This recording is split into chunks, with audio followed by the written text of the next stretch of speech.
اعوذ باللہ من الشیطان الرجیم بسم اللہ الرحمن الرحیم اللہم وفقنا لما تحب وترضى واجعل عاقبۃ امورنا خیرا ولا تکلنا الی انفسنا طرفۃ عین ابدا رب ادخلنی مدخل صدق واخرجنی مخرج صدق واجعل لی من لدنک سلطانا نصیرا۔ سورہ مبارکہ بقرہ میں آیہ کریمہ الذین یؤمنون بالغیب ویقیمون الصلاۃ ومما رزقناہم ینفقون، اس آیہ کریمہ کی تبیین میں رکن اول ایمان تھا اور ہدایت کا اہم ترین ستون و رکن ایمان ہے، جسے اجمالاً بیان کیا ہے، اور چونکہ بحث ایمان قرآن کریم میں تفصیل کے ساتھ جاری ہے، اور یہ بحث اپنے اپنے مقام پر جہاں جہاں ہدایت کے کسی شعبے کے لیے ایمان کا ذکر آئے گا وہاں پر اس کی مزید وضاحت ہوگی۔ دوسرا، ایمان کے بعد ہدایت کا سب سے اہم بنیادی رکن، بڑا رکن اقامت الصلاۃ ہے۔ اس آیہ شریفہ میں بھی اور قرآن کریم میں دیگر آیات کریمہ میں اللہ تعالیٰ نے ایمان کے بعد اقامت الصلاۃ کو رکن دوم ہدایت بیان فرمایا ہے۔ ایمان کے ضمن میں تفصیل ہے۔ ایمان، جیسا اشارہ کیا تھا کہ خود قرآن کریم نے فہرست ایمان کی بیان کی ہے، جس پر مومنین کو مکلف قرار دیا ہے کہ ان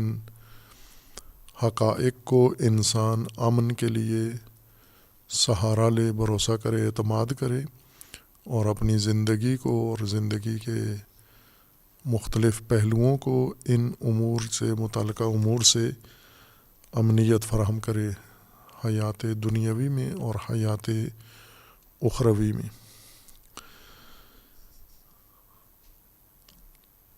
بس ایمان ایک بظاہر عنوان ہے، لیکن ایسا عنوان ہے جس کی تفصیل ہے، اور اس تفصیل کے اندر ایک وسعت ہے جو قرآن کریم میں بیان کی گئی ہے۔ دوسرا رکن ہے اقامت الصلاۃ، اور اشارہ کیا تھا کہ اقامت الصلاۃ میں جو رکنیت جس چیز کو حاصل ہے وہ اقامہ ہے، فعل اقامہ، اقامہ کا متعلق صلاۃ ہے۔ اور جس طرح ایمان میں ایک رائج معنی علم کلام سے تفسیر میں منتقل ہو گیا ہے، اور ایمان مترادف اعتقاد و عقیدہ بن گیا ہے، اور پھر ساری بحث تفسیری بھی اور قرآنی عقیدے کے اوپر منتقل ہو گئی ہے۔ علم کلام میں درست ہے کہ بحث عقیدے پر ہی رہنی چاہیے، اور ایمان کا بھی ایک حصہ عقیدہ سے مربوط ہے، اور عقیدہ ایمان کا ایک پہلو ہے، لیکن تمام حقیقت ایمان عقیدہ کو نہیں کہتے۔ ایمان امن ہے انسان کی حیات کو، اور عقیدہ کے علاوہ بھی ان حقائق کے متعلق انسان کا عمل جو انسان کو امنیت عطا کرے، امن عطا کرے۔ اقامت الصلاۃ میں بھی بحث ہے اسی طرح کہ صلاۃ سے مراد کیا ہے۔ اقامت الصلاۃ کو زیادہ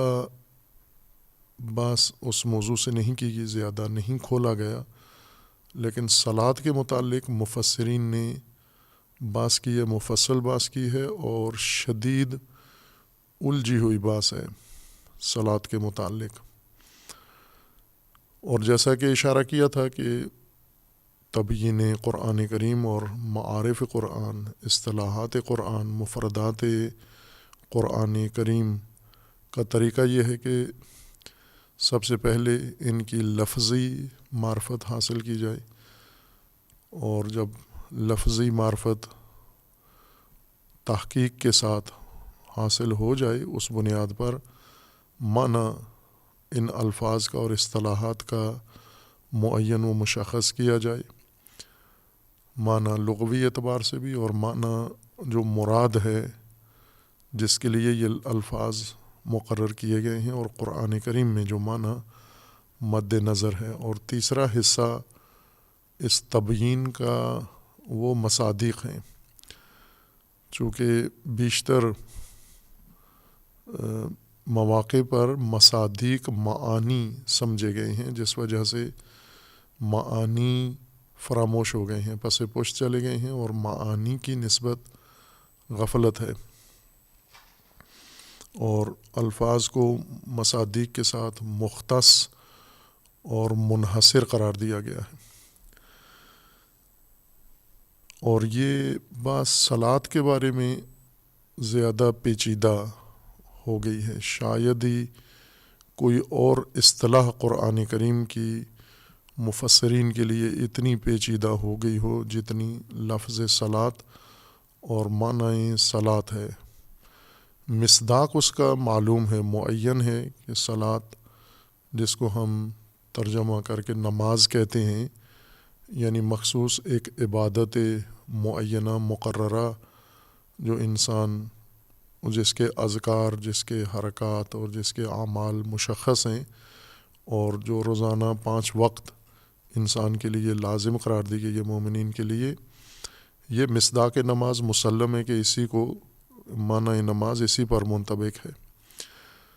لیکن لفظ صلاۃ حقیقتاً کیا ہے اور اس کے معانی کیا ہیں؟ لغت عرب میں صلاۃ 2 مادے رکھتا ہے، جس طرح ائمہ لغت نے بیان کیا ہے، محققین لغت کے ماہرین نے ذکر کیا ہے۔ ایک مادہ صلاۃ کا صلوہ ہے، اور ایک مادہ صلاۃ کا صلیہ ہے۔ صالیہ اور سلو یہ 2 علیحدہ مادے ہیں، اور قرآن کریم میں دونوں سے مشتق الفاظ قرآن کریم میں استعمال ہوئے ہیں۔ کچھ آیات میں صلاۃ اور اس سے مربوط جو الفاظ ہیں وہ صلوہ سے اخذ کیے گئے ہیں، اور کچھ آیات میں صلیہ سے یا صالیہ سے مشتق ہوئے ہیں۔ اور چونکہ یہ 2 لفظ ہیں صلوہ اور صلیہ، خوب خواہ نخواہ ان کے 2 معنی بھی ہوں گے، اور ہر چند ان کے معنی برفرض اگر قریب بھی ہوں ایک دوسرے کے، لیکن پھر بھی 2 لفظ ہونے کی وجہ سے، 2 لفظ ہونا اس بات کی دلیل ہے کہ 2 علیحدہ اور مستقل معانی ہیں ان کے۔ اور اس باب میں ایک تیسرا قول یہ ہے کہ صلاۃ جو قرآن کریم میں لفظ استعمال ہوا ہے، جس کا معنی نماز ترجمہ کیا جاتا ہے، کہ ہم خود اس لفظ میں بھی بحث کریں گے، نماز میں بھی، اس ترجمہ میں بھی، کہ اس کی بنیاد کیا ہے، اور آیا صلاۃ کا معنی بنتا ہے یا صلاۃ کا مصداق ہے نماز جسے ہم کہتے ہیں۔ ایک قول صلاۃ کے بارے میں مفسرین کا یہ ہے کہ صلاۃ لغت کے معنی سے ہٹ کر شرعی حقیقت اس کی موجود ہے، حقیقت لغوی بھی ہے اس کی، لیکن قرآن کریم میں اس کا لغوی معنی مد نظر نہیں ہے، خصوصاً ان آیات میں جن میں اقامت الصلاۃ ہے، ساتھ اقامہ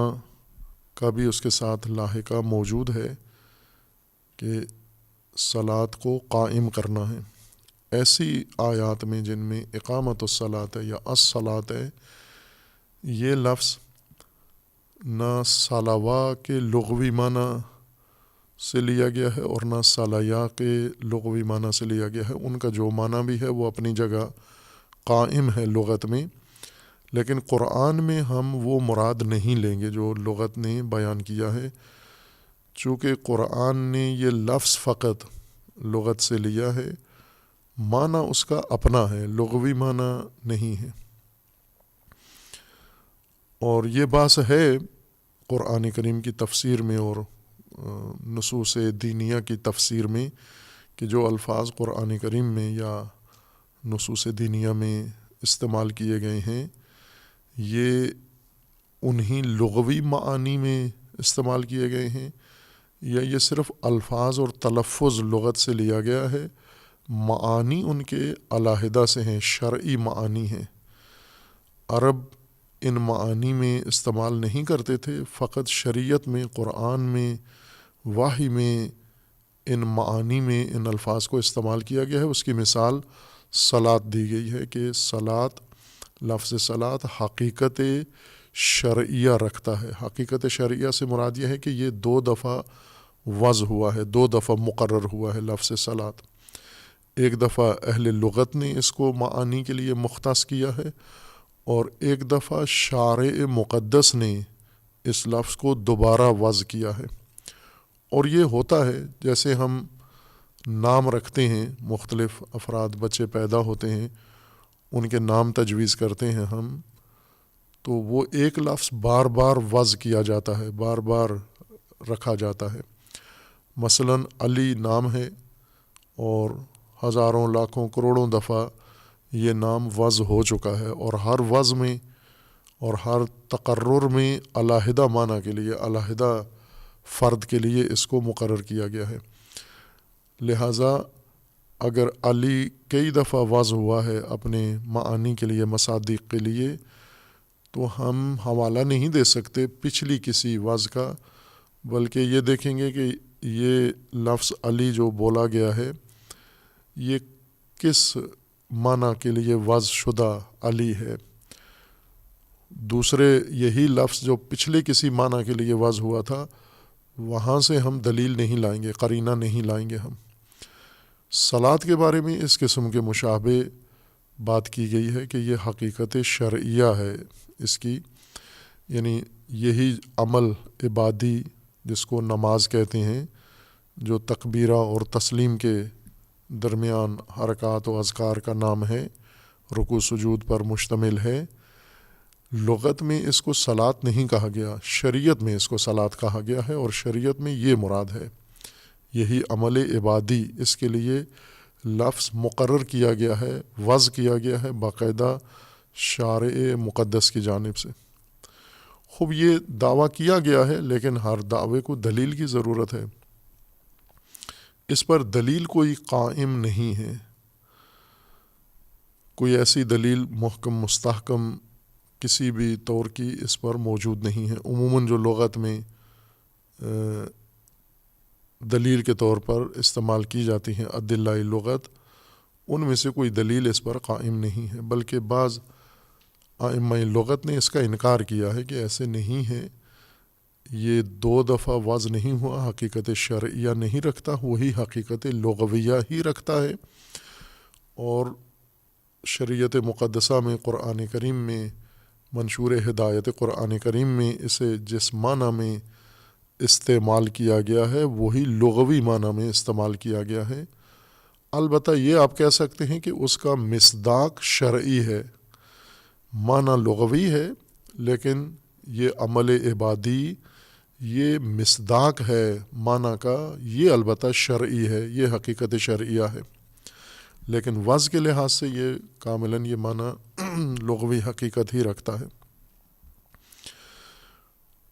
خوب، اگر یہ لفظ اور ایک معنی جیسے اشارہ کیا تھا، ایک قول یہ بھی ہے کہ یہ صلاۃ، لفظ صلاۃ جو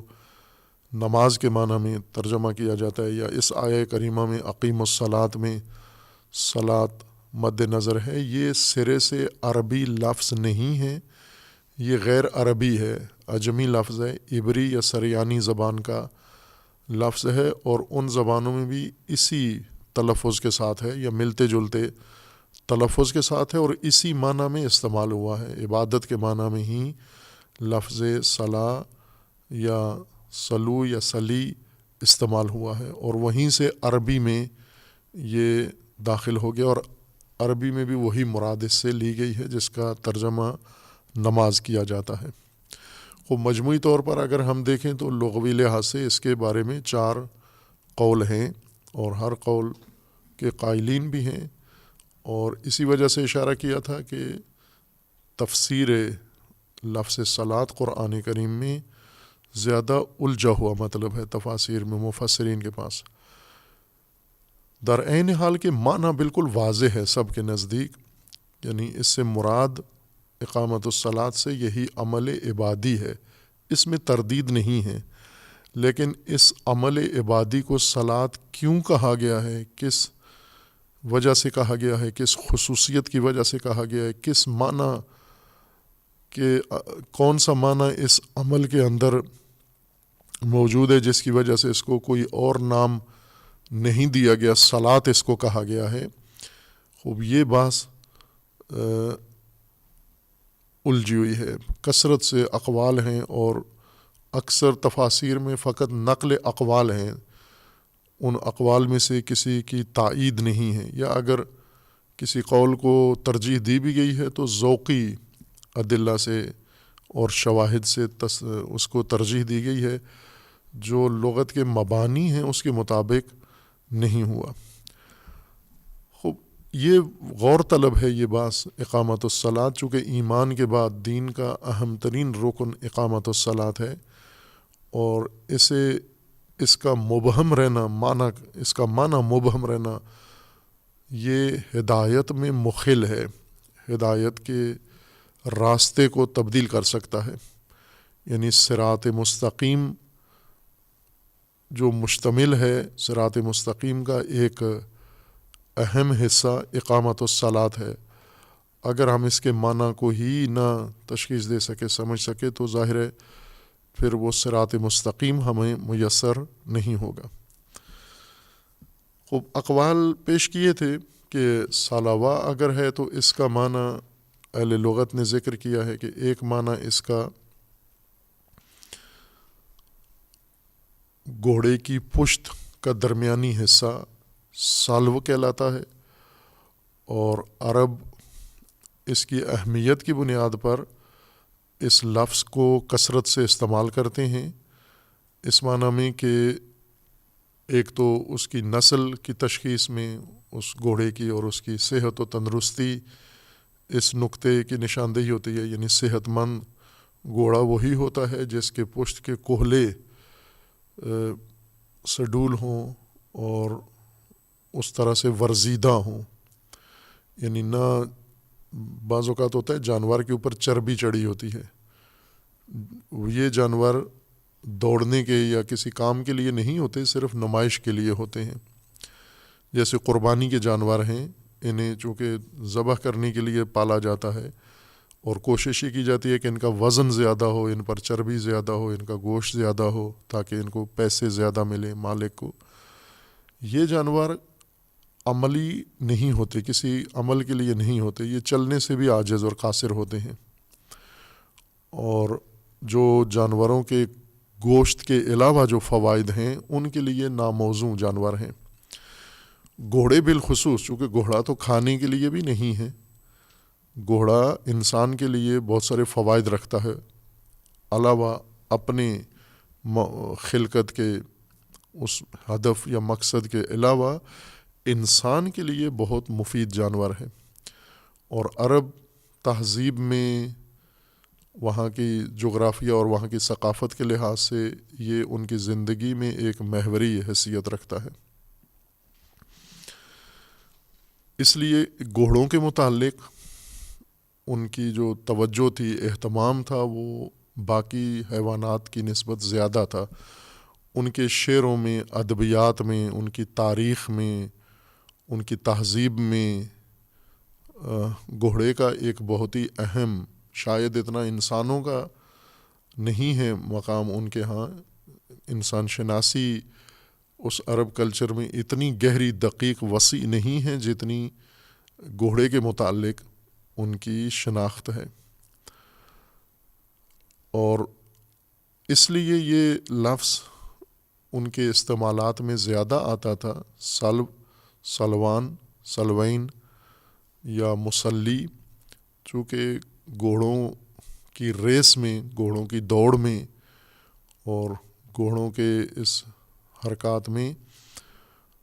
انہیں یہ تشخیص دینا ہوتا تھا کہ گھوڑے کس طرح سے تربیت پا کر اپنا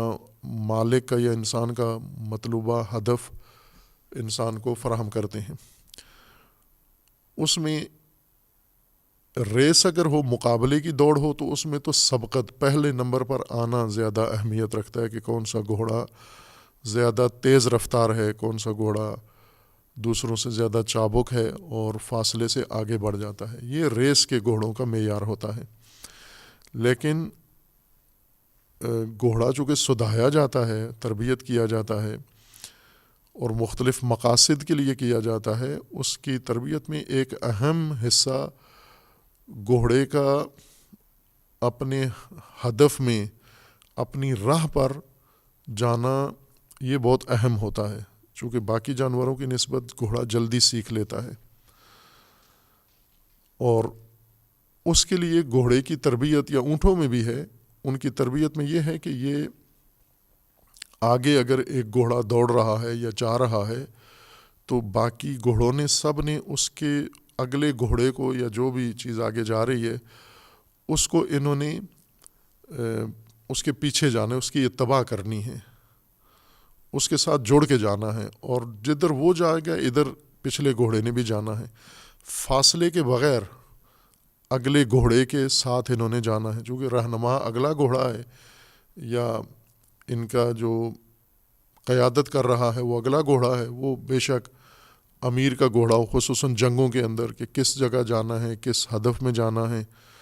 تو پچھلے گھوڑے وہ فقط اگلے گھوڑے کو اس کے نقش قدم پر چلتے ہیں، نعلم بن نعل، جیسے عربی کا ہی ایک محاورہ ہے، نعلم بن نعل، نعل کے اوپر نعل رکھنا، یعنی پہلا جو گھوڑے کا قدم پڑا ہے، گھوڑے کا نعل پڑا ہے، اسی پر پچھلے گھوڑے کا بھی نعل پڑے، اور یہ گھوڑوں کی تربیت میں شامل ہوتا ہے کہ اگلے گھوڑے کی پیروی کرتے ہوئے وہیں پہ قدم یہ گھوڑا بھی رکھے جہاں پہلا گھوڑا دوڑ کے گیا ہے یا چل کے گیا ہے۔ سلو لغت میں تو اس سرین کو کہتے ہیں، کوہلے کو کہتے ہیں، یا کوہلے کا درمیانی حصہ، لیکن یہ کوہلے کا درمیانی حصہ یہ پچھلے گھوڑوں کے لیے ایک رہنما کی حیثیت رکھتا ہے، چونکہ پچھلے گھوڑے کو اگلے گھوڑے کا صرف یہی حصہ نظر آ رہا ہوتا ہے، اگلے گھوڑے کا منہ بھی نظر نہیں آتا، اس کا سینہ بھی نظر نہیں آتا، اس کا کوئی حصہ، پچھلے گھوڑے کو فقط اگلے گھوڑے کا پچھلا حصہ دم نظر آتی ہے، یا یہ کوہلے کا مرکزی نقطہ، اور پچھلا گھوڑا اسی پہ نگاہیں رکھے ہوتا ہے، یعنی پچھلے گھوڑے نے صرف اس کے سلو کو دیکھنا ہے، اور اسی کے مطابق اس نے اپنی رفتار معین کرنی ہے، اگلا گھوڑا کس رفتار سے جا رہا ہے، پچھلے گھوڑے نے یہ رفتار اپنی اس کے مطابق معین کرنی ہے، اگلا گھوڑا کس سمت جا رہا ہے، سیدھا جا رہا ہے، دائیں جا رہا ہے، بائیں جا رہا ہے، یہ بھی پچھلے گھوڑے کو اس میں کوئی فیصلہ نہیں کرنا ہوتا، یا اس کے مالک کو، یہ اگلے گھوڑے نے کرنا ہے، اگلے گھوڑے کا سوار وہ اگلے گھوڑے کو جہت دیتا ہے، رہنمائی کرتا ہے، اور پچھلے گھوڑوں کے لیے اگلے گھوڑے کا سوار رہنما نہیں ہوتا، گھوڑوں کے لیے اگلا گھوڑا ہی رہنما ہوتا ہے، اگلے گھوڑے پہ بیٹھا ہوا سوار ممکن ہے سالار ہو، سپہ سالار ہو، ممکن ہے امیر ہو، ممکن ہے وہ قائد ہو کاروان کا، اگلے گھوڑے کو جہت اس نے دینی ہوتی ہے، لیکن پچھلے گھوڑے رہنمائی اگلے گھوڑے سے حاصل کرتے ہیں، اور پچھلے گھوڑوں کی نگاہیں لگی ہوتی ہیں صرف اگلے گھوڑے کے سرین کے اوپر، اس کے سلو کے اوپر لگی ہوتی ہیں، لہٰذا یہ اس سے فاصلہ اپنا پیدا نہیں ہونے دیتے پچھلے گھوڑے، یعنی اپنی رفتار اس طرح سے رکھتے ہیں کہ اگلے گھوڑے کی سرین ان کو نظر آ رہے، خصوصاً گھوڑوں کو دونوں طرف سے آنکھیں ان کی بند کر دیتے ہیں. البتہ جنگی گھوڑوں کی نہیں کرتے، لیکن دوڑ کے گھوڑوں کی یا باقی مصارف میں آنے والے گھوڑوں کی کر دیتے ہیں کہ تاکہ گھوڑا صرف سامنے دیکھے جب اس نے سیدھا دیکھنا ہے. اگر وہ آنکھوں کے کور نہ بھی لگے ہوئے ہوں اس کے پردے، تو بھی گھوڑا اگلے گھوڑے کی صرف سرین پر نگاہ رکھتا ہے، کوہلے پہ نگاہ رکھے ہوتا ہے. یعنی یہ نقطہ کئی پہلوؤں سے گھوڑے کے اندر باقی جسم کے حصوں سے نمایاں کردار ادا کرتا ہے. ایک تو گھوڑے کی صحت، سلامتی، نسل نجات کی تشخیص میں یہ حصہ اہم ہوتا ہے، اور دوسرا گھوڑوں کے جنگی سفر میں، دوڑ میں، گھوڑوں کے استفادے میں، جہاں پر گھوڑوں نے مل کر کوئی سفر طے کرنا ہے تو اگلے گھوڑے کی سرین پچھلے گھوڑوں کے لیے رہنما کی حیثیت رکھتی ہے. اس لیے اس پچھلے گھوڑے کو مسلی کہتے ہیں، اس وجہ سے کہتے ہیں کہ اگلے گھوڑے کی سلو کے پیچھے جا رہا ہے. یعنی اگلا گھوڑا جہاں جا رہا ہے اس کی نگاہیں صرف اس پر لگی ہوئی ہیں، اور اسے نظر چونکہ وہی حصہ آتا ہے، اس وجہ سے یہ سلو اس پہلو سے نمایاں نقطہ ہوتا ہے گھوڑے کے وجود میں. ورنہ اس کے جسم میں اور حصے ہیں جو زیادہ خصوصیات رکھتے ہیں، ممکن ہے بہت سلو سے زیادہ، سرین سے زیادہ اہمیت ان کی ہو، لیکن اس پہلو سے یہ نقطہ پچھلے گھوڑوں کی رہنمائی کے لحاظ سے یہ نقطہ سمجھے ایک طرح سے مرکزی کردار ادا کر رہا ہوتا ہے. خوب یہ ایک لغوی معنی ہے اس کا. بعض اہل لغت نے جیسے مرحوم راغب اصفہانی نے، چونکہ محقق لغت شناسوں میں سے راغب قرآنی لغات میں سب سے قوی اور برتر ہیں، باقی بھی ہیں، ہر ایک کا ایک اپنا مقام ہے، لیکن جو دقت راغب میں ہے وہ کمتر دوسروں کے اندر موجود ہے. انہوں نے یہ بھی ذکر کیا ہے کہ یہ سلو بھی معنی ہے، صلات سلو سے سلوا سے بنا ہے، اور سلوا کا معنی یہی ہے، یعنی گھوڑے کا سرین کا مرکزی حصہ. پھر انہوں نے یہ بھی ساتھ کہا ہے کہ سلو استعمال ہوا ہے، یہ سلوا سے جو مشتق ہے لفظ، یہ ثنا کے لیے بھی استعمال ہوا ہے،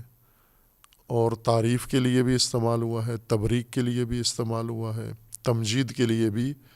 استعمال ہوا ہے. یعنی کسی کو سراہنا، اس کے لیے بھی یہ لفظ استعمال ہوا ہے قرآن کریم میں کثرت سے. جس طرح اللہ تعالیٰ کی صلوات ہے نبی پر یا مومنین کے اوپر، ان اللہ و ملائکتہ یصلون علی النبی، خوب یہ صلوات بر نبی یہ اسی مادہ سے مشتق ہے. اور یہاں پر مراد نماز نہیں ہے، یعنی صلوات سے مراد، بلکہ یہاں ثنا مراد ہے، یا تعریف مراد ہے، یا تمجید مراد ہے. اور اس کو ایسے تاثر دیا ہے کہ گویا یہ ایک مستقل معنی ہے، اور سلو ایک معنی کے لیے مقرر نہیں ہے بلکہ کئی معانی ہیں اس کے، کہ انہوں نے 3 سے 4 معانی ذکر کیے ہیں کہ بنیادی طور پر مادہ سلو ان معانی کے لیے استعمال ہوا ہے لغت عرب میں.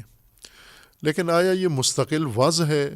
یعنی لفظ سلو مشترک ہے ان تمام معانی کے اندر؟ اگر ہم مان لیں کہ سلو گھوڑے کے اس سرین کے نقطے کو کہتے ہیں، اور پھر قرآن کریم میں یہ جو معانی مرحوم راغب نے ذکر کیے ہیں اور دیگر اہل لغت نے ان سے لے کر، خوب یہ اس بنیاد پر ہیں کہ چونکہ قرآن کریم نے یہ لفظ ان معانی میں استعمال کیا، یہاں پر نماز مراد نہیں لی جا سکتی. یعنی لغوی کے پاس کیا دلیل ہے کہ یہاں پر لفظ صلات تمجید کے لیے استعمال ہوا ہے، تعریف اور دعا کے لیے استعمال ہوا ہے؟ چونکہ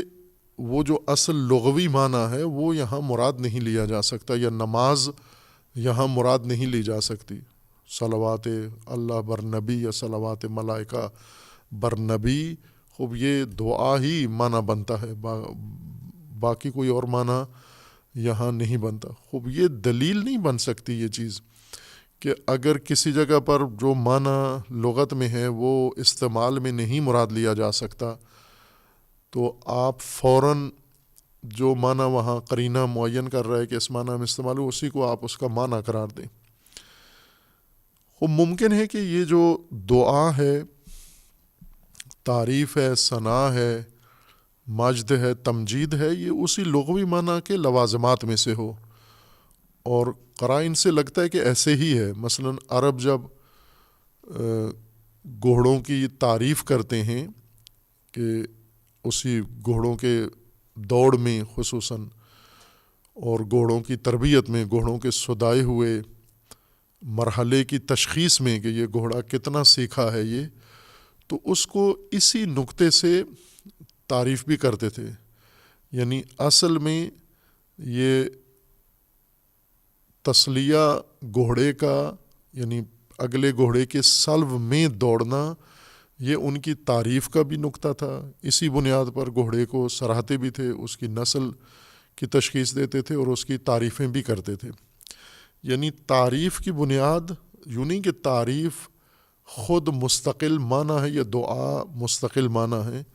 بلکہ تعریف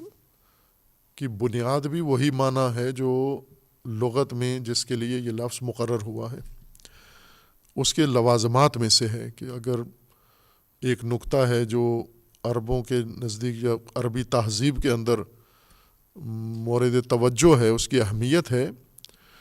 اس کی ہم مثال لے سکتے ہیں اور زبانوں کے اندر بھی۔ مثلا ایک معنی یا ایک خصوصیت کسی شے کی اہمیت رکھتی ہے تو تعریفیں بھی اسی کی بنیاد پر کی جاتی ہیں، وہی نقطہ تعریف کا ذریعہ بھی بن جاتا ہے۔ تو اب آہستہ آہستہ ممکن ہے وہ لفظ جو جس کی بنیاد پر تعریف کی جاتی ہے، یہی لفظ یہ سمجھ میں آنا شروع ہو جائے کہ گویا تعریف کے معنی میں ہے، تعریف اس کے معانی میں سے ہے۔ تعریف معانی میں سے نہیں، تعریف اس کے لوازمات میں سے ہے۔ خوب، اس صورت میں ہمیں ایک اور چیز جو قرینہ قرآن کریم کے الفاظ میں مد نظر رکھنا ہے کہ قرآن نے صلاۃ سے جو بھی معنی مراد لیا ہے اس کو اقامت سے جوڑ کے بیان کیا ہے۔ یعنی جو بھی معنی صلاۃ کا سامنے آئے گا وہ قابل اقامت ہونا چاہیے، وصف اقامت ہو، اقامت پذیر ہو، قائم کیا جا سکتا، اس کو کھڑا کیا جا سکتا اس کو۔ اب جو مصادیق ہیں نماز کے، جیسے صلاۃ کے جیسے نماز ہے، خوب اس میں کہا جا سکتا ہے کہ یہ اقامت پذیر ہے، اس کو اقامہ کیا جا سکتا ہے، کھڑا کیا جا سکتا ہے، عبادت قابل اقامت ہے۔ لیکن ہم یہ دیکھیں کہ جو معنی صلاۃ کا قرآن کریم کے مد نظر ہے وہ اقامت پذیر ہونا ضروری ہے، اس کو اقامہ کیا جا سکے۔ اور صرف اقامہ نہیں ہے بلکہ قرآن کریم نے تضعیع بھی ذکر کیا ہے، یہ بھی لفظ کہ صلاۃ کو ضائع بھی کیا جا سکتا ہے، جیسا کہ بعض کی نسبت قرآن کریم نے فرمایا ہے کہ انہوں نے صلاۃ کو تضعیع کیا ہے، ضائع کیا ہے انہوں نے صلاۃ کو۔ بس صلاۃ ایک ایسی چیز ہے جو قابل اقامت ہے، جو قابل تضعیع بھی ہے، اس کو ضائع بھی کیا جا سکتا ہے اور اسے اقامہ بھی کیا جا سکتا ہے۔ خوب، اس بنیاد پر کہ لفظ صلاۃ صلوہ سے ہے اور صلوہ عربی لفظ ہے اور عرب اس نقطے کو صلو کہتے تھے اور وہاں سے صلاۃ نکلا ہے۔ صلاۃ کا مطلب یہ ہو جائے گا کہ ایک معین جہت یا ایک معین نقطے کی پیروی کرنا، اس کے ساتھ جڑ کے حرکت کرنا، سفر کرنا، لیکن اس کو مد نظر رکھ کر کسی اگلے معین نقطے کو مد نظر رکھ کر اس سے جڑ کر اس کے پیچھے لگ کر ایک حرکت کرنا، چلنا یا سفر کرنا،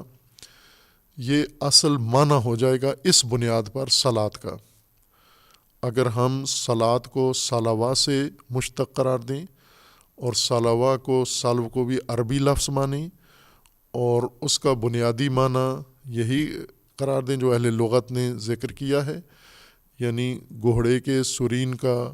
نقطہ جس کو پچھلا گھوڑا دیکھ کر اپنی رفتار، اپنی چال اپنی جہت معین کرتا ہے، اس کے ساتھ جڑ کے رہتا ہے۔ خوب اس صورت میں صلاۃ اس کسی معین نقطے، معین جہت کے ساتھ اس کو مد نظر رکھ کر اور اس کے مطابق اپنے آپ کو ہم آہنگ کر کے، اپنے آپ کو اس کے ساتھ بنا کر، نظم اس کے ساتھ اپنا حرکت کا رفتار، اپنی چال، اپنی جہت، اپنی سکون، اپنا ہر چیز اس کے ساتھ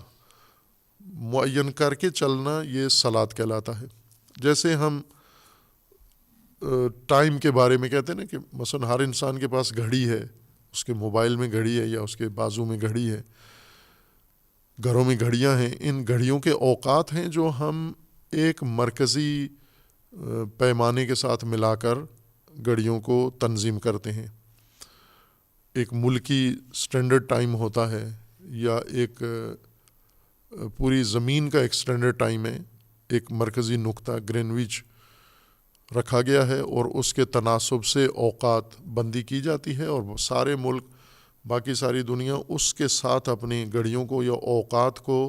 منظم کرتے ہیں گرینوچ کے وقت کے ساتھ۔ سٹینڈرڈ ٹائم یہ ہے۔ یا اوقات بندی اور طرح سے بھی کی جا سکتی ہے، جیسے کھیلوں میں کسی کی رفتار کو جانچنے کے لیے کوئی الگ چیز وقت کے لیے معین کر دی جاتی ہے، کوئی الگ وقت یا ٹائم رکھ دیا جاتا ہے۔ خوب یہ کام ہم دیکھتے ہیں کہ بہت سارے کام منظم کرنے کے لیے کسی دوسری چیز کو مرکزی محور نقطہ قرار دیا جاتا ہے،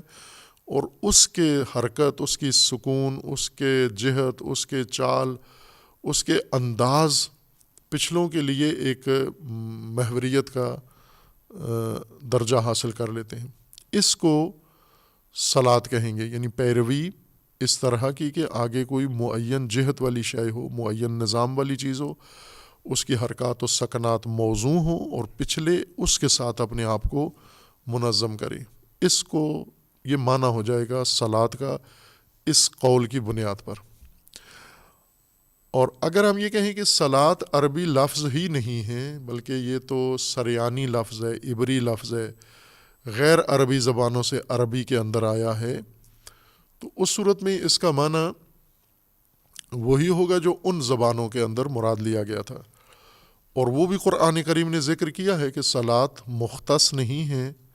شریعت مقدسہ اسلامیہ کے ساتھ، بلکہ یہ سابقہ امتوں کے اندر بھی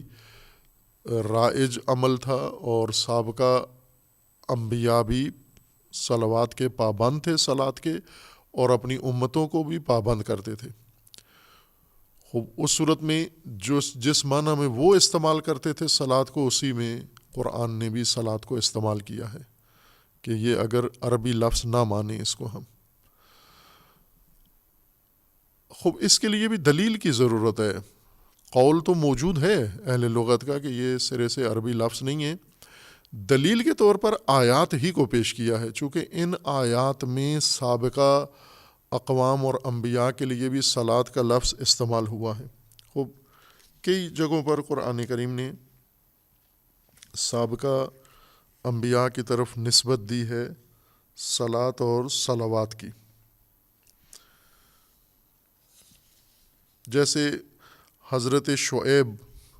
کو ان کی قوم نے کہا کہ آپ کی صلاۃ ہمارے کاموں میں مداخلت پر آپ کو اکساتی ہے۔ بس اس کا مطلب یہ ہے کہ یہ لفظ صلاۃ حضرت شعیب کے زمانے میں بھی یہ عمل تھا۔ خوب عمل تو یقیناً تھا، لیکن آیا اس کو صلاۃ ہی کہتے تھے حضرت یا شعیب یا اس زمانے کی یا اس لغت کے اندر؟ اس آیہ کریمہ سے یہ ثابت نہیں ہوتا۔ اس میں یہ ثابت ہوتا ہے کہ یہ عمل اور یہ معنی ان کے لیے بھی تھا، اور خداوند تبارک و تعالیٰ نے ان کو بھی مأمور کیا ہوا تھا کہ آپ نے بھی صلاۃ قائم کرنی ہے، یعنی اقامت الصلاۃ پر ساری قومیں اور سارے انبیاء مأمور ہیں۔ یا جیسے دیگر انبیاء کرام علیہ السلام کے بارے میں بھی اس کا لفظ آیا، جیسے انبیاء کے بارے میں کہ خداوند تبارک و تعالیٰ نے ان انبیاء کو جو منصب عطا کیا ہے انہوں نے اقامت الصلاۃ کیا ہے۔ قرآن کریم میں یہ بھی ہے کہ خدا جس کو بھی سابقہ امتیں ہوں، موجودہ امت ہو، آنے والی امتیں ہوں، جس کو بھی اللہ تعالیٰ زمین پر خلافت عطا کرے گا، تمکن، قدرت و اقتدار اللہ تعالیٰ انہیں عطا کرے گا، ان کے فرائض میں سے پہلا فریضہ اقامت الصلاۃ ہوگا۔ اگر خدا ان کو کسی کو بھی، مثلا حضرت سلیمان نبی علیہ الصلاۃ والسلام کو اللہ تعالیٰ نے اقتدار عطا کیا، اب اس اقتدار کا مقصد اقامت الصلاۃ ہے۔ اسی طرح دیگر انبیاء کرام جن کو اللہ نے تمکن دیا ہے، ان کا فریضہ اقامت الصلاۃ تھا۔ حضرت عیسیٰ علیہ الصلاۃ والسلام نے یہ عہد دہرایا جب ولادت ہوئی اور بات کی کہ میں جب تک زندہ ہوں اقامت الصلاۃ کروں گا، یعنی میں صلاۃ کا پابند رہوں گا۔ خوب یہ آیات متعدد ہیں قرآن کریم کے اندر، اور انہیں علماء نے، مفسرین نے یا لغویین نے مبنا قرار دیا ہے کہ صلاۃ کا لفظ عربی نہیں ہے، چونکہ ان انبیاء کی طرف اور ان اقوام کی طرف منسوب ہے یہ لفظ۔ جیسے حضرت لقمان نے اپنے بیٹے کو وصیت کی، اب ظاہر ہے کہ یہ تو اسلام سے پہلے کے داستانیں ہیں، ساری ماجرا ہیں، اور اپنے بیٹے کو کہا کہ یا بنی اقم الصلاۃ وامر بالمعروف وانہا عن المنکر۔ خوب انہوں نے بھی اقامت الصلاۃ کا حکم دیا۔ خوب ان آیات سے یہ ثابت نہیں ہوتا کہ لفظ صلاۃ ان کی زبانوں میں بھی اسی تلفظ کے ساتھ اور اسی طرح سے تھا۔ معنی صلاۃ یعنی آیات کا مطلب یہ، جیسے بہت سارے اور حقائق ہیں جو شریعت مقدسہ اسلام میں ہیں، ان کی جو بنیادیں ہیں، اصول ہیں، یہ سارے سابقہ شرائع میں، سابقہ کتب آسمانی میں اور انبیاء کی تعلیمات کا حصہ تھے۔ وہ بھی اسی دین پر معمور تھے، یہی دین لے کر آئے تھے اور اپنی امتوں کو یہی دین تعلیم دے رہے تھے۔ لیکن آیا ان کی زبان میں جو الفاظ استعمال ہوتے تھے وہ یہی الفاظ ہیں جو آج قرآن کریم میں استعمال ہوئے ہیں؟ یہ اس سے ثابت نہیں ہوتا۔ بس ان آیات سے استدلال کر کے یہ نتیجہ لینا کہ یہ لفظ چونکہ قرآن میں سابقہ اقوام، سابقہ امم و سابقہ انبیاء کرام علیہ السلام کی طرف نسبت دی گئی ہے، یہ دلیل ہے اس بات کی کہ یہ عربی نہیں ہے، غیر عربی لفظ ہے، یہ ان آیات سے ثابت نہیں ہوتا۔ ان آیات سے یہ ثابت ہوتا ہے کہ یہ معنی، یہ عمل اقامت الصلاۃ، یہ تمام ادیان کا مشترکہ عمل ہے، یہ تمام انبیاء کی مشترکہ تعلیم ہے، یہ تمام آسمانی کتابوں کی مشترکہ تعلیم ہے۔ خوب یہ اس بنیاد پر کہ دعویٰ کیا گیا ہے کہ صلاۃ عربی لفظ نہیں ہے، دلیل کی ضرورت ہے اس کو۔ قول کے طور پر قابل توجہ قول ہے یہ۔ خوب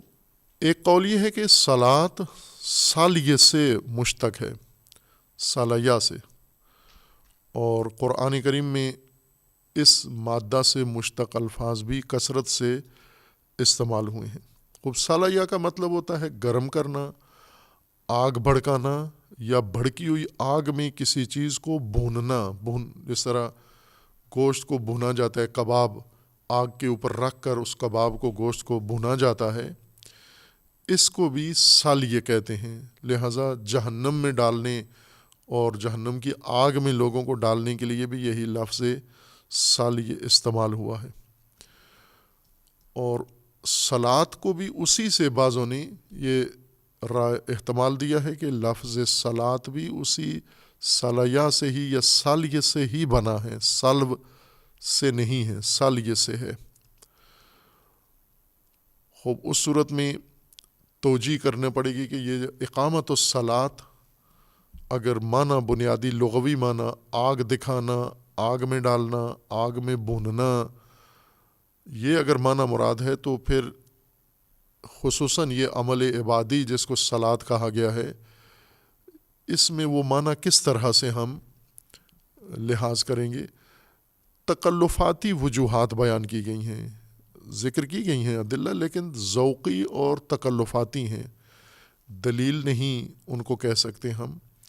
بلکہ حقیقت یہ ہے لغوی تحلیل کے مطابق کہ سال یہ الگ باب ہے اور اس کا معنی الگ ہے، اور سلو الگ باب ہے اور اس کا معنی الگ ہے۔ حقیقت شرعیہ کا بھی ادعا کیا گیا ہے کہ صلاۃ ہر چند لغت میں اپنے لغوی معنی میں ہے، لیکن قرآن مجید میں لغوی معنی میں استعمال نہیں ہوا، شرعی علیحدہ معنی اس کو دوبارہ شارع نے وضع کیا ہے شرعی معنی کے لیے، جیسے مثال دی۔ خوب یہ اقوال ہیں، لیکن ہمیں یہ دیکھنا ہوگا کہ ان اقوال میں سے کون سے اقوال مؤید ہیں قرائن اور دلائل سے۔ اگر لغوی تحلیل کو دیکھیں تو وہ قول جو زیادہ ترجیح رکھتا ہے وہ یہی ہے کہ یہ عربی لفظ ہے، اور عربی لفظ بھی سلو سے مشتق ہے، اور سلو کا مطلب بھی وہی ہے جو اہل لغت نے ذکر کیا ہے، یعنی گھوڑے کی سرین، اور اس کو اس وجہ سے سال یہ کہا گیا ہے کہ اس نقطے کے پچھلے گھوڑے اس کی پیروی کرتے ہیں اور اس کو مد نظر رکھ کر اپنی حرکات و سکنات اور اپنی چال ساری معین کرتے ہیں۔ اس وجہ سے عرب اس معنی میں اس کو استعمال کرتے تھے، اور یہی معنی قرآن کریم میں بھی مراد لیا گیا ہے، یعنی ایک ایسا عمل مومنین سے بھی کروانا تھا یا سابقہ امتوں بھی کروایا گیا ہے، جو اس عمل کی طرح ہے جیسے گھوڑے اگلے گھوڑے کے جو سبقت رکھتا ہے، جو پیشوائی رکھتا ہے، راہبری کر رہا ہے آگے، اس کے پیچھے اس کی اقتدا، اس کی پیروی اور اس کو مد نظر رکھ کر ایک جہت پکڑ کے حرکت کرنا، اسی کی رفتار اور اسی کے انداز کے مطابق، اس معنی کے لیے قرآن کریم نے اس لفظ کو استعمال کیا ہے۔ عرب لغت میں گھوڑوں کے لیے کرتے تھے، لیکن قرآن کریم میں یہ مومنین کے لیے یہ عمل لحاظ کیا گیا ہے کہ مومنین کو بھی ایسے ہی کرنا ہے کہ ایک جہت ان کے لیے معین کی جائے گی، وہ اللہ تعالیٰ نے کرنی ہے۔ ایک اسوہ یا اسی طرح ایک سبقت پیشوا ان کے لیے معین کیا جائے گا، اس پیشوا کی زندگی، اس پیشوا کا طریقہ، اس پیشوا کا انداز، انہوں نے اس کو اس کے مطابق اپنے امور کو معین کرنا ہے، منظم کرنا ہے، اس کے ساتھ ہر چیز اپنی ہم آہنگ کرنی ہے انہوں نے، یعنی وہ آگے ہوگا، یہ پیچھے ہوں گے، چونکہ یہ پیچھے ہیں، اور یعنی جسمانی طور پر اگر دیکھیں، چونکہ یہ تو معنوی عمل ہے جو قرآن کے مد نظر ہے، لیکن جسمانی طور پر اگر ہم دیکھیں تو وہ جو پیشوا ہے اس کا رخ آگے مقصد کی طرف ہے اور اس کی پشت پیچھے لوگوں کی طرف ہے، امت کی طرف ہے، مومنین کی جانب ہے۔ تو یہ پیشوا، یہ جو پیچھے امت ہے، ان کو پیشوا کی کون سی جہت نظر آ رہی ہے؟ ظاہر پشت نظر آ رہی ہے۔ پشت جب نظر آ رہی ہے تو یہ پشت ان کے لیے ایک نشان بن جاتی ہے کہ وہ جس طرف رخ کرے گا انہوں نے اس کی پشت پر حرکت کرنا ہے، اس کی رفتار کے ساتھ اپنی رفتار کو ہم آہنگ کرنا ہے، منظم کرنا ہے، اور اس کی چال اور اس کی جہت اور اس کے انداز کے ساتھ انہوں نے اپنے آپ کو جوڑ لینا ہے۔ اس طرح سے جوڑنا ہے کہ اس سے فاصلہ نہ پڑے بالکل، یعنی یہ نہ ہو جائے کہ وہ آگے چلے جائیں، یہ پیچھے رہ جائیں، یا وہ پیچھے رکے ہوئے ہوں اور یہ آگے نکل جائیں۔ سالو کا مطلب یہ ہوگا کہ یہ اپنی رفتار ایک تو اس نقطۂ معین کے پیچھے رکھیں گے اپنے آپ کو، اس کے برابر بھی نہیں جائیں گے، اس سے آگے بھی نہیں جائیں گے، جو بھی ان کے لیے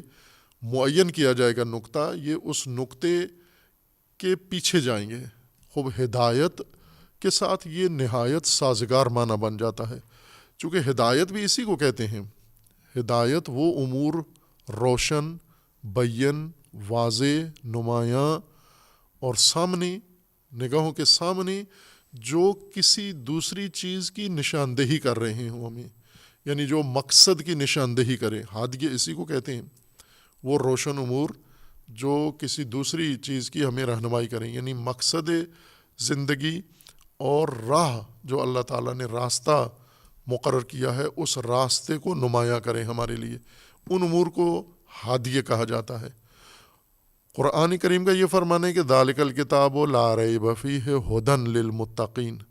یہ متقین کے لیے ہدایت ہے یہ کتاب. یعنی یہ کتاب، یہ آئیڈیالوجی، یہ منظم منشور، یہ نصاب جو ان کے لیے رکھا گیا ہے، یہ ان نمایاں واضح بین امور پر مشتمل ہے جو انسان کو وضاحت کے ساتھ کھول کے اس کا مقصد اور اس کا راستہ نمایاں کر کے بتا رہے ہیں. یہ امور انسان نے لینے ہیں، اس کتاب کے اندر وہ ہیں. ان امور میں کون سی چیزیں ہیں؟ ایک تو ایمان ہے،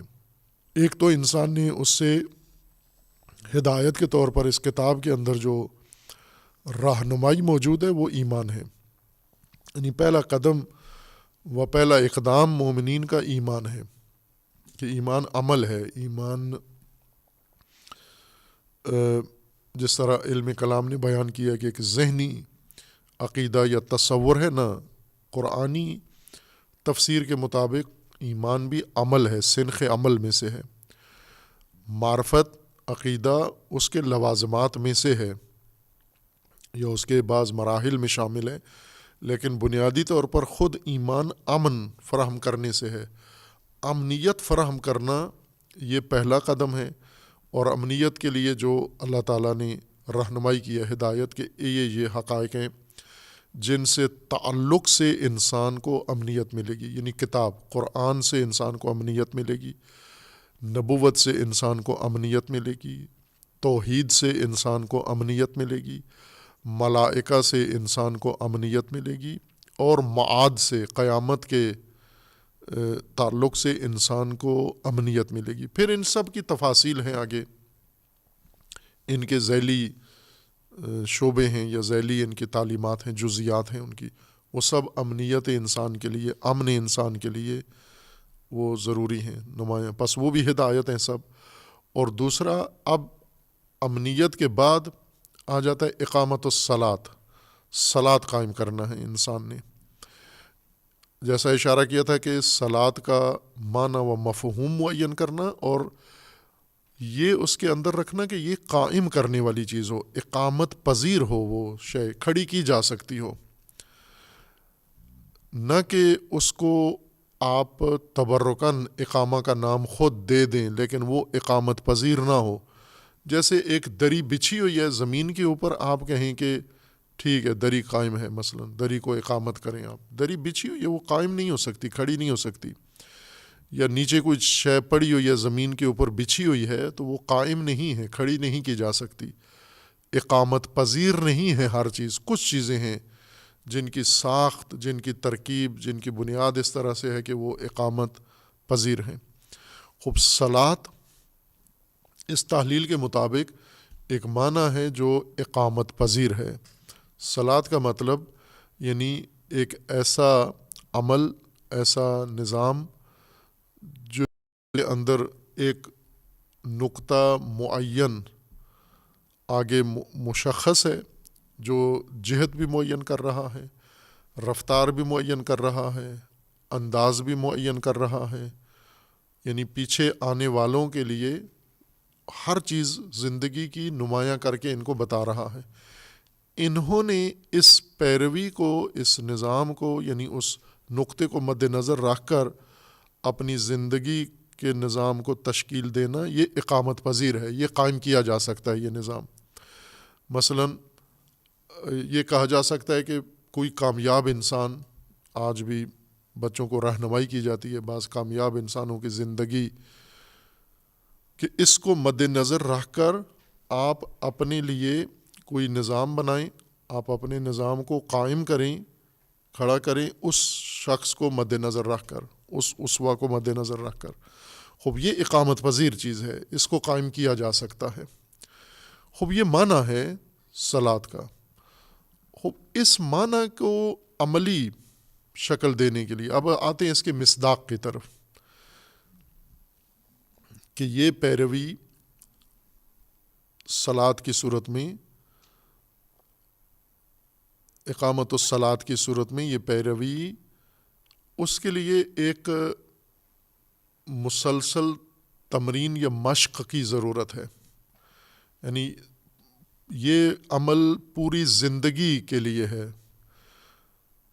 انسان کے تمام اعمال کے لیے صلاۃ ایک نماز ہے، صلاۃ ایک نظام ہے تمام امور کے لیے. یعنی جو بھی انسان کی زندگی میں ہدایت سے مربوط چیز ہے وہ منہج صلاۃ کے اوپر ہوگا. یعنی صلاتی انداز میں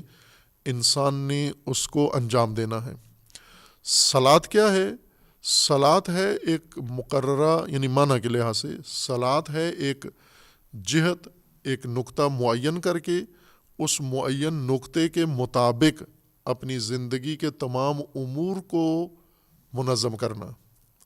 اس کے مطابق، اور اس کے فاصلہ رکھے بغیر اس کے ساتھ جوڑ کے آگے جانا، اپنی زندگی کو آگے بڑھانا تمام نسلوں کے اندر، تمام جہات کے اندر، زندگی کے ہر مسئلے کو اس کے ساتھ ہم آہنگ کر کے آگے جانا، یہ صلاۃ ہو جائے گا. خوب، اس عمل کے لیے انسان کو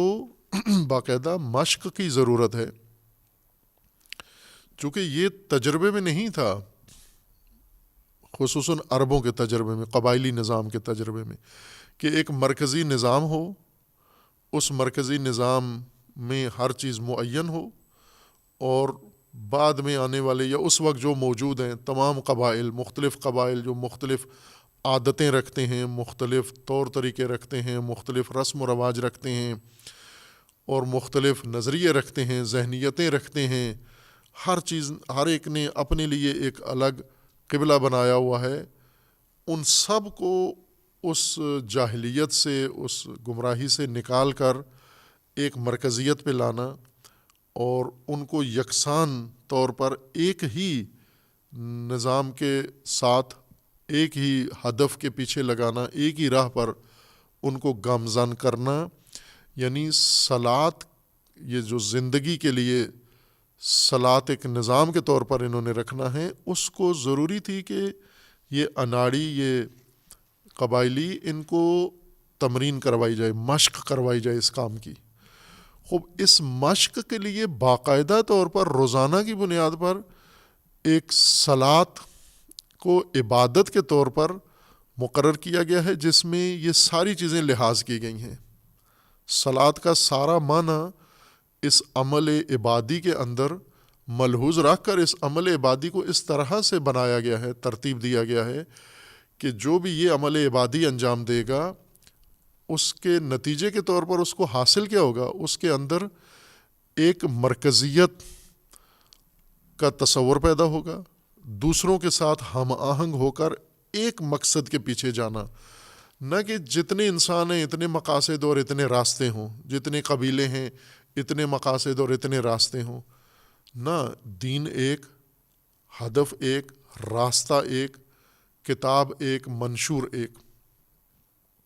اب یہ تو سب ایک ہو گئے، اس جمعیت کو بھی ایک کرنا ہے. ابھی یہ جمعیت کیسے ایک ہوگی؟ یہ جمعیت اس وقت ایک ہوگی کہ جب ان سے یہ عمل صلاۃ، یہ ان سے انجام دلوایا جائے. عمل صلاۃ کیا ہوتا ہے؟ عمل صلاۃ ہوتا ہے کسی ایک نقطے کو مد نظر رکھ کر اس کے پیچھے اپنی رفتار، اپنی چال، اپنا انداز اس کے پیچھے منظم کرنا. یہ صلاۃ کہلاتا ہے. خوب، یہ کیسے کریں؟ یہ کرنے کے لیے ان کو روزانہ کی بنیاد پر منظم کرنے کے لیے، ان کی ذہنوں کے اندر، دلوں کے اندر اس چیز کو راسخ کرنے کے لیے اور ان کی عادت بنا دینے کے لیے ایک عمل عبادی بھی معین کیا گیا، اور اس عمل عبادی میں یہ چیز شرط رکھ دی گئی اور اس کا نام بھی صلاۃ رکھ دیا گیا، جس کو ہم ترجمہ نماز کرتے ہیں. یہ نماز ہے. صلاۃ کا معنی نماز نہیں ہے. نماز مصداق ہے صلاۃ کا. لفظ صلاۃ، اس کا ایک لغوی معنی ہے، اس لغوی معنی کی مناسبت سے اس کا ایک قرآنی معنی ہے، اور قرآنی معنی کے پھر آگے قرآنی معنی وسوست رکھتا ہے، پوری حیات انسانی کے لیے ہے، اور اس حیات انسانی کے لیے انسان کو تیار کرنے کے لیے ایک ابتدائی تمرینی تعلیمی تربیتی مرحلہ رکھا گیا ہے. زندگی کے پورے سفر کے لیے روزانہ کی بنیاد پر ایک مرحلہ رکھا گیا ہے جو عبادی صلاۃ ہے. عبادی صلاۃ یعنی پیروی، اس کو مقرر کر کے منظم طریقے سے اس کے قواعد ضوابط سارے اس میں ہر چیز رکھی گئی ہے. اس میں سب سے پہلے اجتماع، خوب ایک معین جگہ پر اجتماع ہوگا. ٹائم، وقت، ایک معین وقت پر یہ کام کرنا ہے. یوں نہیں ہے جب ٹائم ملے یہ کام کر لو، جب وقت ملے یہ کام کر لو، نہ، وقت معین کر دیا، جگہ معین کر دی، طریقہ بھی معین کر دیا، مشخص کر دیا. اس کو آپ نے اس عمل کو اس کو شروع اس طرح سے کرنا ہے، شروع کر کے دوسرا جز یہ انجام دینا ہے، تیسرا عمل یہ کرنا ہے، چوتھا عمل یہ کرنا ہے. اس کے اندر حرکات بھی ہیں، سکنات بھی ہیں، اور اس کے اندر اذکار بھی ہیں، جہت بھی ہے اس کے اندر. ایک قبلہ، مثلا ایک ہی چیز اس کی اگر ہم مد نظر رکھیں، نماز کی، تو ساری حقیقت نماز یا صلاۃ کھل کے واضح ہو جاتی ہے کہ آپ نے ایک قبلہ کی طرف رخ کر کے نماز پڑھنی ہے یا اقامت الصلاۃ کرنا ہے. اور ادھر سے اللہ تعالیٰ کا فرمانا ہے کہ اینما تولوا فثم وجہ اللہ، آپ جدھر رخ کریں ادھر ہی خدا ہے. خدا تو یوں نہیں کہ مغرب کی طرف ہے یا اللہ فقط مکہ میں ہے. یہ جو قبلہ ہے یا نماز ہے، دراصل انسان کی زندگی میں ایک نظم اور ڈسپلن کے لیے ہے، کہ اس زندگی کو نظم دینے کے لیے، ان کی زندگی کو ڈسپلن دینے کے لیے یہ ترکیب بنائی گئی ہے. یعنی جس کو ایک صلاۃ عمومی ہے، صلاۃ قرآنی ہے، صلاۃ زندگی ہے، اور ایک صلاۃ عبادی ہے. صلاۃ عبادی مشق اور تمرین کی حیثیت رکھتی ہے اس اصلی صلاۃ کے لیے جو تمام عمر بھر انسان نے جس صلاۃ کو قائم کرنا ہے. اس صلاۃ کی اگر خصوصیات ہم دیکھیں، جو عبادی صلاۃ ہے، اس صلاۃ میں ہر چیز میں تمرکز ہے. تمرکز یعنی مرکزیت. وقت ایک مرکز کے سب اس وقت میں حاضر ہوں گے. مقصود یہی تھا کہ ایک وقت میں سب کو حاضر کرنا، یہ اصل تربیت اس کے اندر. ایک وقت میں حاضر ہونا، ایک جگہ پر سب حاضر ہوں. ایک محلے کے، ایک شہر کے لوگ، ایک علاقے کے لوگ، وہ ایک جگہ پر حاضر ہوں، الگ الگ نہ نیتیں کر لیں. ایک جگہ پر حاضر ہو کر ایک سمت رخ کریں، سارے ایک جہت میں رخ کریں، اور ایک آدمی کے پیچھے کھڑے ہو جائیں. جماعت قائم کریں، ایک آدمی آگے ہو جائے، یہ سب اس کی اقتدا کریں. یہ اس کے پیچھے کھڑے ہو کر اس کی حرکات و سکنات کو یہ عمل انجام دے، اقتدا کریں اس کی. یہی صلاۃ ہے. یہ کسی کے پیچھے کھڑے ہو کر اس کی پشت پر، چونکہ امام کی پشت ہوتی ہے نمازیوں کی طرف، تو یہ وہی کریں جو وہ کر رہا ہے، اور فاصلہ بھی اس کا برابر رکھیں، اتنا ہی فاصلہ رکھیں جو مقرر کیا. اس فاصلے سے آگے صف نہیں بنتی، جماعت نہیں ہوتی، اتصال ختم ہو جاتا ہے، ٹوٹ جاتا ہے. نہ دائیں بائیں فاصلہ ہو، نہ آگے پیچھے فاصلہ ہو. اور خصوصاً جو قبلہ ایک رکھا گیا ہے، کہ یہ قبلہ یوں نہیں ہے کہ ادھر رخ کریں تو کوئی ایسی تکوینی خصوصیت اس جہت میں ہے. کعبہ ہے، لیکن کعبہ ایک علامت ہے، کعبہ ہدایت کی ایک نشانی ہے، تاکہ مرکزیت ایجاد ہو مومنوں کے اندر، اس امت کے اندر، اس جمعیت کے اندر یکجہتی ہو. یہ جو اردو میں لفظ بہت استعمال ہوتا ہے اور بے جا استعمال ہوتا ہے، یکجہتی، یہ بہت گہرا لفظ ہے. یہ یکجہت ہونا، سب کی جہت ایک ہو جائے، سب کی ڈائریکشن ایک ہو جائے، سب کی سمت ایک ہو جائے. جس طرح خداوند تعالیٰ نے حضرت ابراہیم کو حکم دیا اور دیگر انبیاء کو کہ سب سے پہلا کام تو یہ ہے کہ آپ اقم وجہک للدین حنیفہ، آپ سب سے پہلے تو اپنا وجہ قائم کریں، سیدھا کریں، رخ اپنا ٹھیک کریں اس جہت کی طرف جدھر اللہ تعالیٰ نے مقرر کیا ہے. یہ پہلا قدم ہے ہدایت کا، کہ جہت ٹھیک کرو اپنی. اور یہ جہت ایک آدمی ٹھیک کر لیتا ہے اپنی، باقی کیا کریں، اس کی جہت کے ساتھ یک جہت ہو جائیں، ایک جہت ہو جائے سب کی. خوب یہ یک جہتی اس عمل کے اندر ایک مشق کے طور پر، تمرین کے طور پر ہے.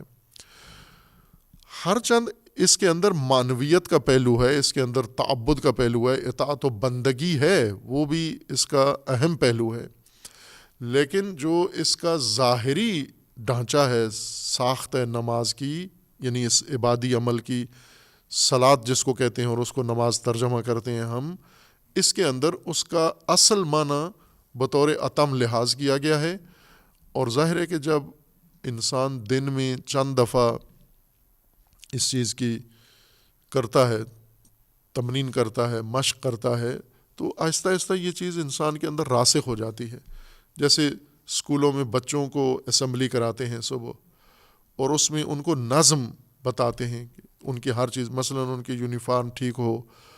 ان کو ایک سمت کھڑا کرتے ہیں، ایک جھنڈے کے آگے کھڑا کرتے ہیں، ایک ترانہ ان سے پڑھوایا جاتا ہے تاکہ ان کے اندر ایک قومی شعور پیدا ہو، یکجہتی پیدا ہو، سلیقہ ان کا ایک ہو جائے، انداز ان کا ایک ہو جائے، ترتیب ان کی ایک ہو جائے، اظہار ان کا ایک ہو جائے، کلمہ ان کا ایک ہو جائے، سرود و ترانہ ان کا ایک ہو جائے. اب یہ فائدہ ہوتا ہے اس اسمبلی کا. یعنی وہ نظم کے لیے ایک ضروری قدم ہے انسان میں. خوب ہم اگر دیکھیں تو نماز، جس کو ہم صلاۃ کا وہ حصہ جس کا ترجمہ نماز کرتے ہیں، یہ معنی نہیں ہے، یہ مصداق کا ترجمہ ہے.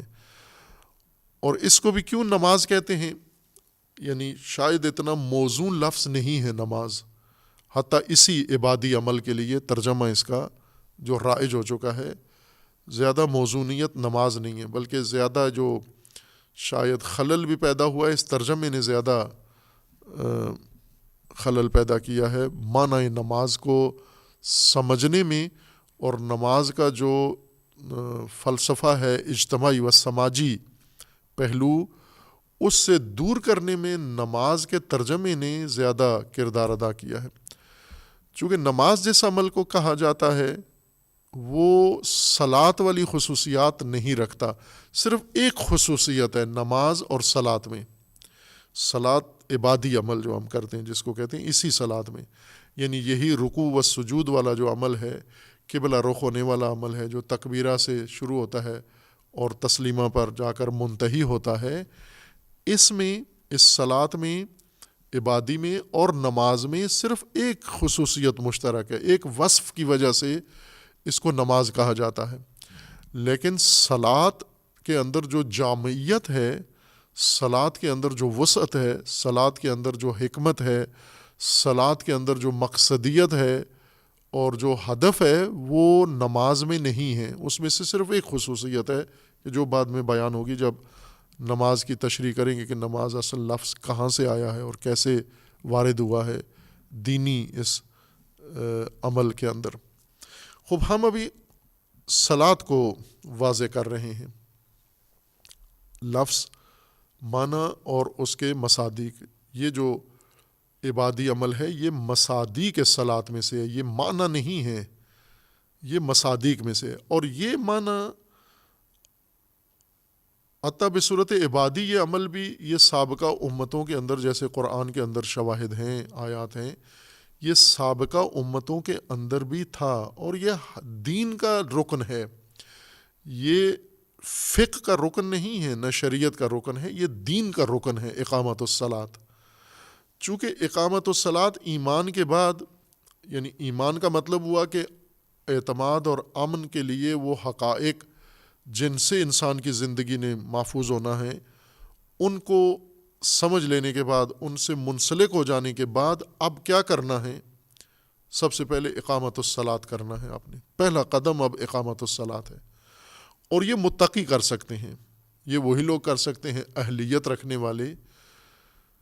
جن کے اندر اللہ تعالیٰ نے جو فطری قابلیت رکھی تھی انہوں نے ضائع نہیں کی، محفوظ رکھی ہے.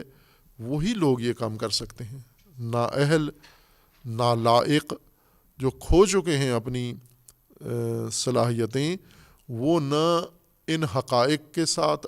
امن و اعتماد کا رشتہ قائم کر سکتے ہیں اور انہیں ان کے ذریعے سے امن زندگی کو دے سکتے ہیں، اور نہ ہی اقامت الصلاۃ کر سکتے ہیں. یعنی یہ نظم جو قائم کرنا ہے، یکجہتی پیدا کرنی ہے اور ایک نظام کی صورت میں ایک نقطے کے پیچھے چلنا ہے، ایک امت کی صورت میں ایک ہدف کے پیچھے جانا ہے، یہ نالائق لوگوں کا کام نہیں ہے، یہ بہت ہی اہل لوگوں کا کام ہے، یہ سب سے زیادہ ذہین لوگوں کا کام ہے، یعنی جن کی فطری صلاحیتوں میں سے ایک چیز بھی ضائع نہیں ہوئی، متقی ہیں، محفوظ، مکمل طور پر جو کچھ تھا سب محفوظ رکھا ہوا ہے، کوئی سرمایہ انہوں نے ضائع نہیں کیا، کوئی قابلیت ضائع نہیں کی، بلکہ اس کو پروان چڑھایا ہے، اس کو پرورش کی ہے، ان صلاحیتوں کی پروان چڑھا کر آج باصلاحیت پرورش یافتہ لوگوں میں ان کا شمار ہوتا ہے۔ انہیں جب کہا جاتا ہے یہ نظام بنانا ہے اور اس نظام کے اندر آپ نے یکجہتی پیدا کرنی ہے، اور صرف آپ نے نہیں بلکہ تمام مومنین نے ایک امت واحدہ بننا ہے، اور اس کے لیے آپ کو یہ روزانہ کی مشق ہے، یہ بھی صلات ہے آپ کے لیے، یہ تمرینی صلات ہے، حقیقی صلات جب آپ کی پوری زندگی، جب آپ کی زندگی کا سارا نظام یکجہت ہو جائے گا، یعنی اس سلو کے تابع ہو جائے گا جو اللہ نے تمہارے لیے مقرر کیا ہے، جو ہدف و جہت خداوند تبارک و تعالیٰ نے مقرر کر دی ہے، آپ سب کا جب اس کے ساتھ رخ ہو جائے گا، یہ آپ سب ہو جائیں گے مسلین میں سے۔ اب قرآن کریم نے سرزنش بھی کی ہے، اس کا ترجمہ نمازی ہم نے کر کے کیا ہے۔ خب قرآن میں چند جگہ پر ہے کہ سورہ معون میں ہے کہ فویل للمصلین الذین هم عن صلاتهم ساہون، مسلین پر ویل ہو، مردہ باد۔ خوب ہم اس کو فوراً ترجمہ لے آتے ہیں نمازیوں کے اوپر کہ نمازی جو نماز میں غفلت برتے ہیں، یا بعضوں کے بارے میں ہے کہ اذا قاموا للصلاۃ قاموا کسالى، جب قائم اٹھتے ہیں، کھڑے ہوتے ہیں صلاۃ کے لیے تو کسل ہوتے ہیں، کسالہ ہوتے ہیں، سست ہوتے ہیں، منافقین کی یہ صفت ہے۔ یا جہنمیوں کو ملائکہ مامورین دوزخ جب پوچھیں گے کہ ما سلککم فی سقر، یہ جہنم میں تمہارا ٹھکانہ کیسے ہو گیا، یہاں کیسے پہنچائے، تو وہ جو دلائل پیش کریں گے، وجوہات، وہ ساری صحیح ہیں، ان میں سے ایک یہ پیش کریں کہ وما کنا من المصلین، ہم مصلین میں سے نہیں تھے، اس وجہ سے جہنم پہنچائی۔ وہ مصلین یہاں نمازی مراد نہیں ہے، مصلین سے مراد یعنی وہ جو اللہ تعالیٰ نے ہدایت کا نظام بنایا تھا، اقامت الصلاۃ، یعنی ہمیں باقی تمام لوگوں کے ساتھ یکجہت ہو کر ایک جہت میں، ایک ہدف کو، ایک مرکزیت کے ساتھ ہم نے چلنا تھا، ہم نے وہ چال نہیں چلی، مصلین میں سے نہیں تھے ہم۔ یعنی آپ لغوی معنی سے یوں ثابت کریں کہ وہ گھوڑا جہنم میں جائے گا جس نے اگلے سابق گھوڑے کے سلو کو نظر انداز کر دیا، اس کے پیچھے نہیں گیا،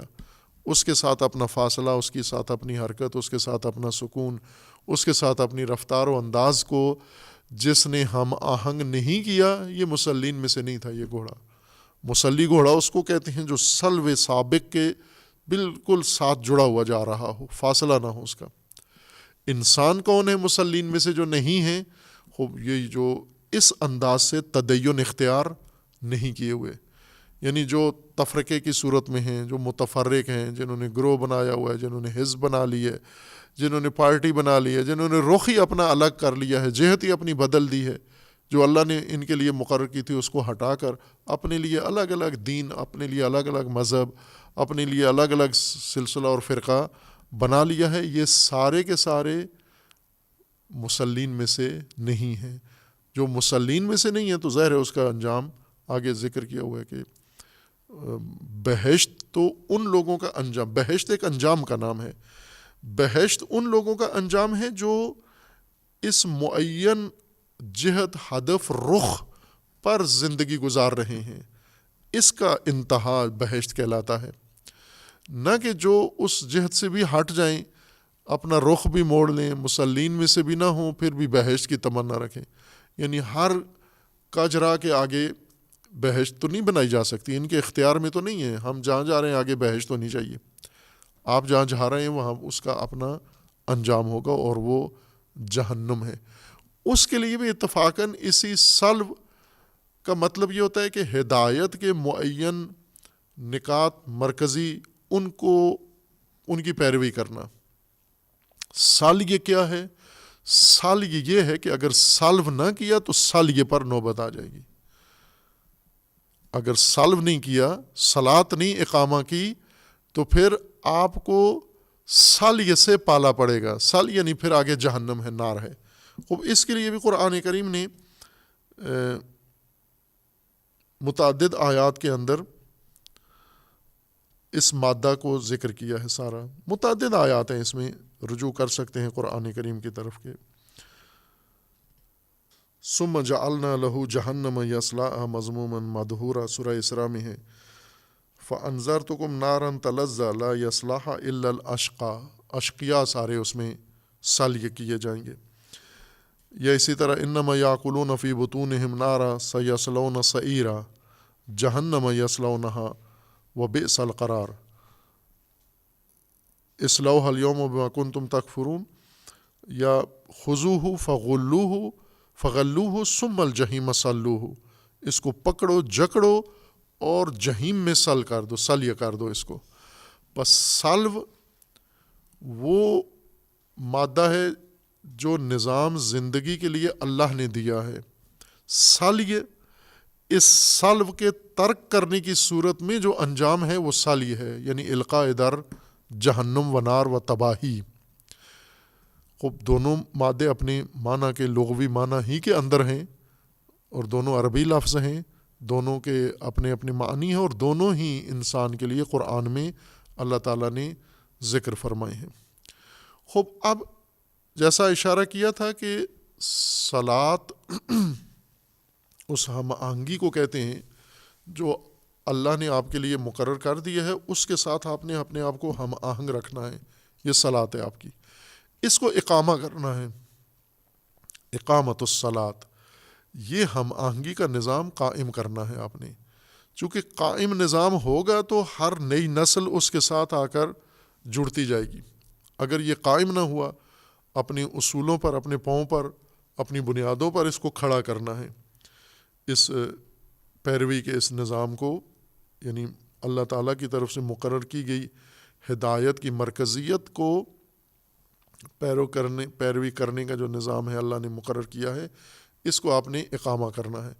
اس کے اقامہ کے لیے پہلے یہ مشقیں اقامہ کریں، یعنی جس کا ترجمہ نماز کرتے ہیں ہم، یہ صلاۃ عبادی ہے۔ صلاۃ عبادی اقامہ کریں، آپ کو صلاۃ کا تجربہ ہو جائے گا۔ یعنی ایسے ہی ہے جیسے ایک فوج بنائی جاتی ہے، اناڑی لوگ بالکل فوج میں لیے جاتے ہیں، ان کو لے کر پہلے ان کا لباس بدلا جاتا ہے، ان کو ایک بنایا جاتا ہے، یونیفارم، اس کا ترجمہ یونی وحدت کے لیے ہے، ایک، فارم لباس ہے، یونیفارم،